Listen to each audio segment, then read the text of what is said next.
everyone, it's Shannon and welcome to my channel, The Daily DIYer.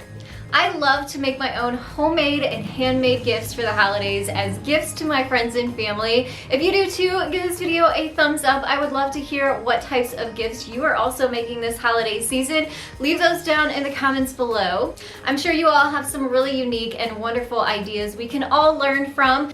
And I am also here to inspire you today. I came up with 5 new projects you can give as gifts for the holidays. I also kept budget in mind, and also all of these items are from Walmart, so hopefully they're also very easily and readily accessible to everyone. Now let's get started with our first handmade gift idea.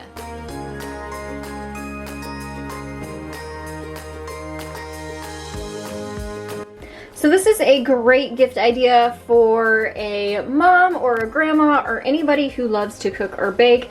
This set actually includes 2 towels, a oven mitt or an oven glove, and 2 of these pot holders. And this was only $4.97 at Walmart.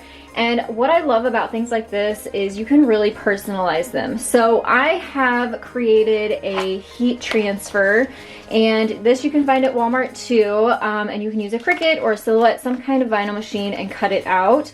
You just want to make sure you mirror your image because we're going to be putting this on sort of upside down because the adhesive is on the back here, and we're going to iron on top of the plastic side. If you do not have a vinyl machine, there are other options. First one being you can use a fabric marker or fabric paint and create your own design on these, or you can buy iron-on transfers that are pre-made. But what I'm going to show you is how easy it is to add these heat transfers onto things like this, turn them from kind of plain and basic into a personalized and really meaningful gift. So this is after I've already cut my design into my heat transfer vinyl, and I am just weeding out all of the parts that I do not want to heat press down onto my oven mitt.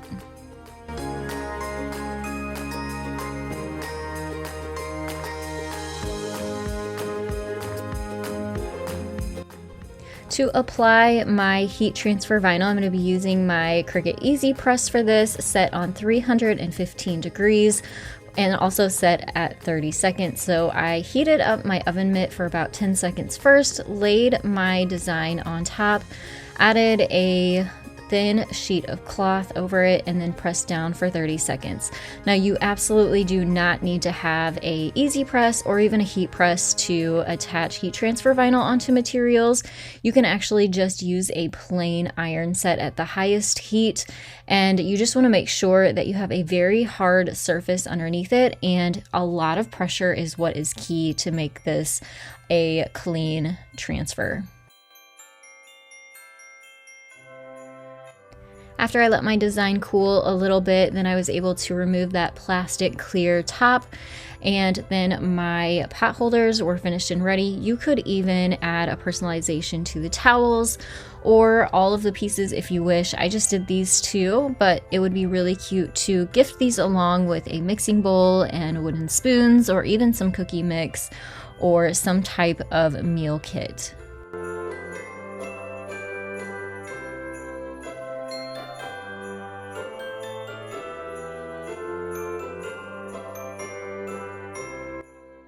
These wire wreaths are really popular right now, and you can find this pack of 3 different sizes at Walmart for only $2.88. So you can decorate these in so many different ways. I'm going to show you one way that is just kind of my style, but of course you want to kind of create these for whoever you're gifting them to. I love to give wreaths as gifts. You can never have enough wreaths, and especially since you probably change them out for the different seasons and holidays anyway, it doesn't help to have a fresh one. So it's just one of those gifts that seems to be really appreciated among my friends and family. So I'm going to show you how to decorate up one of these, and then of course you guys can get creative with yours. I'm going to be working with the medium-sized wreath form for this project, and they come in one continuous piece, so I needed to cut it apart. I'm going to be using my miter shears for this. I got these from Amazon, and I'll link them down in the description box below, along with all of the Walmart items that you'll see me using today in this video, so check that out after this video is over.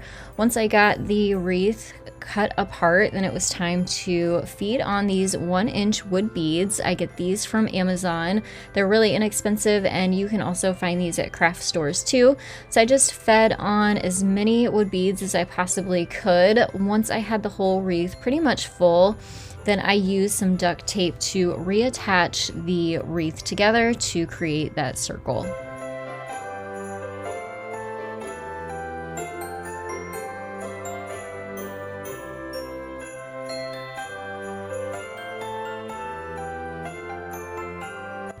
So here's with the duct tape and it all put back together, but don't worry so much about seeing that because we're going to cover it up. I just raided my floral cabinet and grabbed a really pretty flower and some eucalyptus greenery that is from Walmart too, and hot glued that onto the side of the wreath.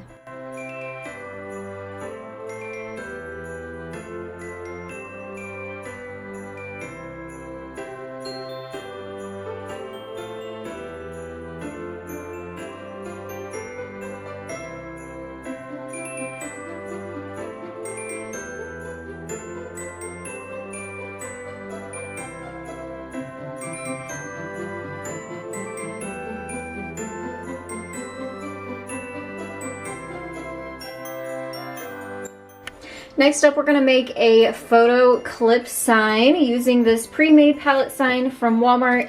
It was only $4.97, and it's actually pretty good size. It says it's 11.8 by 15.8, so it'll hold quite a few photos. And we're going to give this one a faux wood look. So I have my white and gray chalk paint. I'm also going to be adding some clothespins. These are like a medium size. They're not the traditional large size, but if that's what you have on hand, you can use those too.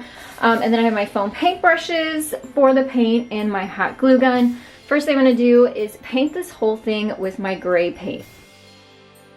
This is one of my favorite painting techniques. I love the farmhouse style, and this has a really simple rustic look. I'm painting the entire thing with that gray paint, but you do want to make sure you are getting down in between those slats and also on the sides on the back where the pallets are kind of held together, because when you hang this on the wall, you will kind of see those on the sides, and you also will see those gaps in between there. Once I had my gray paint on, I came back in with my white chalk paint, and you can see I'm just sort of sparingly adding it in layers to build up the white paint. You don't want to see too much of the gray coming through. We're going to be adding a decal to the top of this, so I wanted to make sure it was pretty much white, otherwise the decal would have blended in. All of the designs that you're seeing in today's video I actually purchased from my Vinyl Machines design space, so you can also even go on Etsy and find pre-made designs. That'll save you a lot of time in having to create your own. And for this decal, I am using matte black Oracle number 651 vinyl. I will link this down in the description box. And one of the biggest questions I get is what type of transfer tape do I use, and I will also link that down in the description box. I'm just placing it on top of my decal. I like to cut mine out. It kind of just makes it easier when we go to apply it. I'm making sure I rub down on that transfer sheet and then peeling that away from the paper backing, and then lining it up on the very top of my pallet sign, making sure it's even and centered before taking my squeegee over the top of it. And this is what is transferring the vinyl onto the sign. And then I slowly peeled back my transfer tape to reveal my beautiful decal on the top. Then we're going to add our clothespins onto the front of the sign. You can see I was going to add them on the slats, but then realized then you wouldn't see the actual pictures within the wood. They would kind of be hanging down where there were the slats. So I put my clothespin sort of on the slats and just use my hot glue to attach them.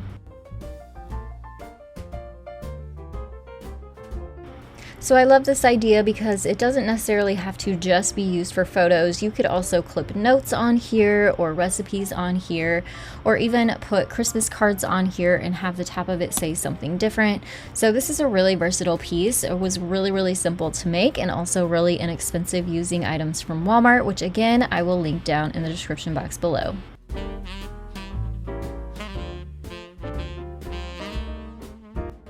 Now we're going to make a metal house number sign. These can get pretty pricey, especially because they are all custom, so everybody kind of needs their own.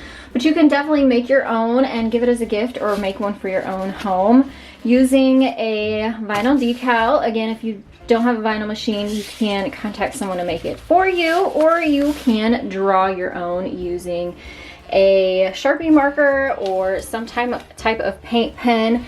And the metal part is going to be this sign, which is only $2.98 from Walmart. It's got this nice jute handle at the top, or hanger at the top, and it's in a really pretty shape, so this will be pretty next to a front door. So basically just gonna weed my decal and attach it onto the front.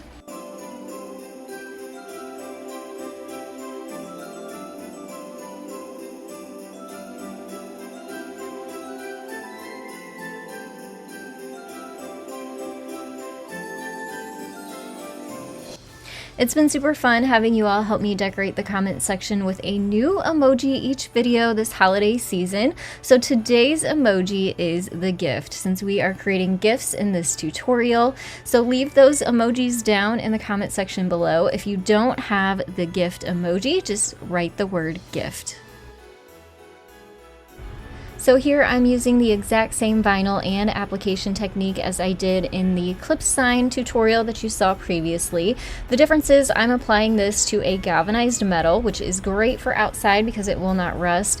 And the vinyl that we're using is commercial grade, so it is rated for outdoor use up to 5 or 6 years. So this sign will last and last even if it's outside in the rain and the snow and the heat.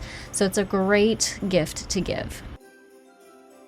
And now we're going to convert this cutting board, this wood pre-cut cutting board, into a conversion chart for the kitchen. You can use a regular cutting board, an old cutting board if you have one, or you could get out your jigsaw and cut out the shape of a cutting board even, and that'll save you even more money. This was $7.48 at Walmart in their craft section. What I'm going to do is take my traditional burnt umber acrylic paint.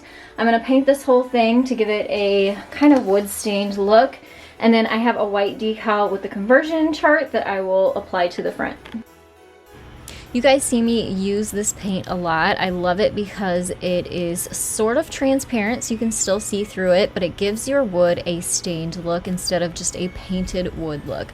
So I made sure to go through and get all of the edges as well as the inside of the hole that was at the very top with that paint and let it dry before adding my decal to the front. Now, as you can see for this project, I am actually using a matte white vinyl instead of the black because we have a dark brown background. The white will stand out much better against that once we add it over the top. I will also link this vinyl down in the description box. I get it from Amazon along with my black vinyl and my transfer tape.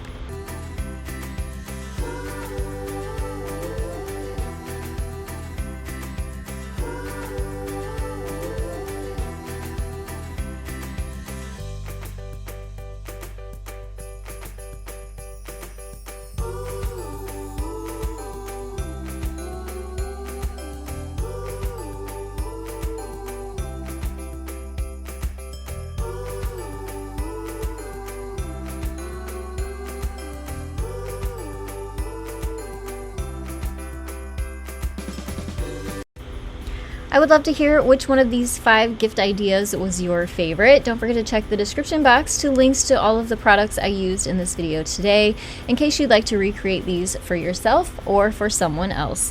Also, give this video a thumbs up, click that subscribe button if you haven't yet, and I'll have more Christmas DIYs popping up on your screen you can check out next. Thanks so much for watching, and I'll see you next time. Happy holidays!